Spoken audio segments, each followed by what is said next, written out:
حضور فرماتے ہیں، رب فرماتا ہے سورۃ فاتحہ آدھی میری ہے آدھی میرے بندے کی ہے۔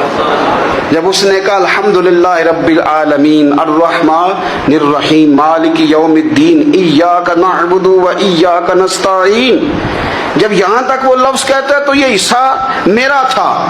اس نے اپنے رب کی تعریف کی، اور جب کہا نا اس نے اہدنا الصراط المستقیم، اب بندے نے التجائیں شروع کر دی۔ اس نے کہا کہ مالک بھی تو ہے، رحمان بھی تو ہے، رحیم بھی تو ہے، عبادت بھی تیری کرتے ہیں تو مدد بھی تو تجھی سے مانگنی ہے۔ اب مہربانی فرمانا اہدنا الصراط المستقیم، ہمیں سیدھا راستہ دکھا دے، صراط الذین انعمت علیہم، ان لوگوں کا راستہ دکھانا جن پر تو نے انعام کیا ہے، غیر المغضوب علیہم ولا الضالین، ان کے راستے پہ نہ چلانا جن پر تیرا غضب ہوا، جو گمراہ ہو گئے ان کے راستے۔ تو نماز میں جب ترجمے پر آپ کا غور ہوتا ہے تو آپ کا تو دل خود بخود